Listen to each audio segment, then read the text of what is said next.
The university currently employs across the full range of employment categories. So by that I mean ongoing or permanent roles, fixed-term contracts, part-time. For women or people in general seeking to try and balance family responsibilities with work, part-time, and particularly part-time roles of an ongoing or permanent nature, are in some sense the gold standard, and they can be hard to come by. But the university has a very good track record in terms of what it offers flexibly across the workforce. In terms of what ECU is looking for, we're looking for people that can participate in the future as we see it. So that really means that we need staff who are technology savvy. So really any sort of skills that you can acquire and develop that enable you to work at the leading edge of technology are going to be highly valued.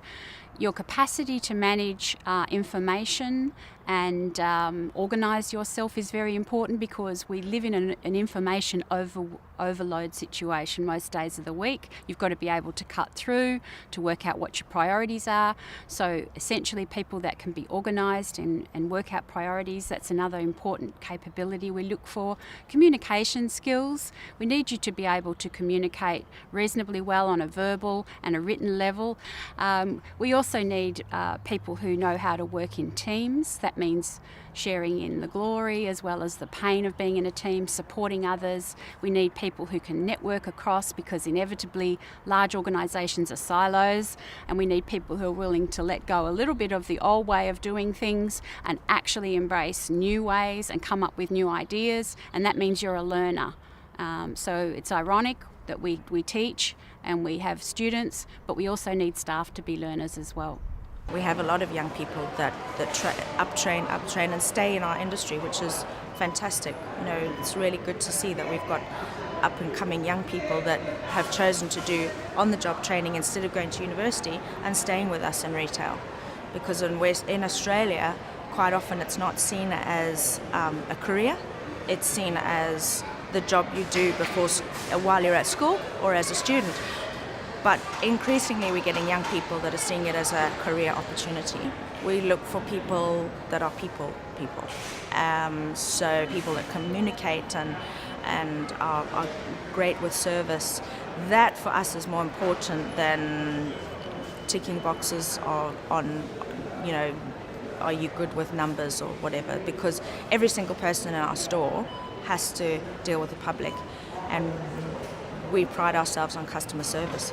I see the future of work changing a lot, actually, in terms of the types of roles that will be employed. The old sort of full-time employee type scenario has, I think, started to be phased out, and people are looking for more flexible work options.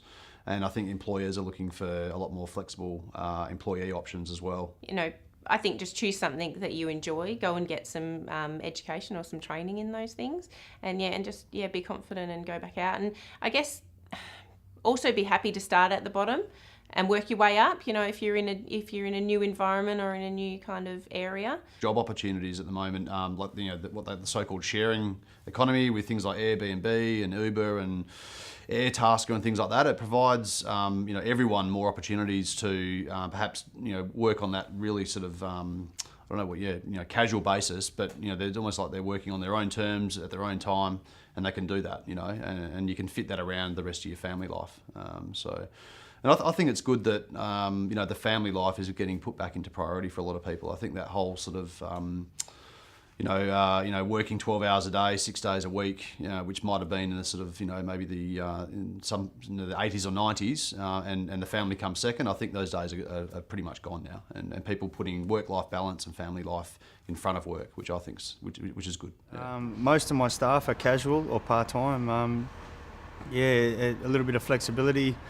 For mums who are coming down, they can work mornings, they can work lunchtimes, they can work afternoons, and if they build up a clientele, if they were to go down the PT road, they can set their own timetable, Energy in a person when they come down, and just a keenness and willingness to learn, we can show them the rest down here. If they come down and they have a good vibe and they're excited about being joining the team and getting involved in the business, that's the number one for me.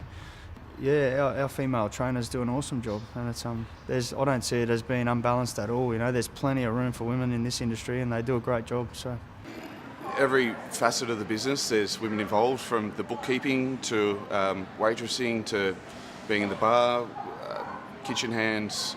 We've got a female apprentice. We've got female management in the kitchen. You're looking for long term, and definitely a lot of people that sort of come on board in this industry are unskilled, and so coming up through the ranks, so to speak, is pretty important. I work nights, but he's at home, and we make it work.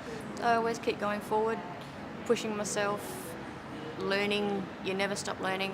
You just continue to build yourself. You never know until you try it. If you don't have a go, you'll never find out what you can do. Mental health is an absolutely growing area. So whether you choose to work full-time or part-time, there is plenty of opportunities out there. Whether you work for government, non-government organisations, or you decided to go self-employed and set up your own business.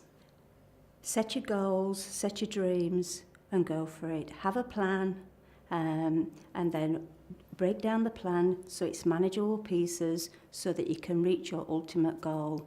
There's nothing outside your limits and scope apart from the can-do attitude. Don't let the attitude pull you down. Be positive and future-focused and go for what you want to achieve.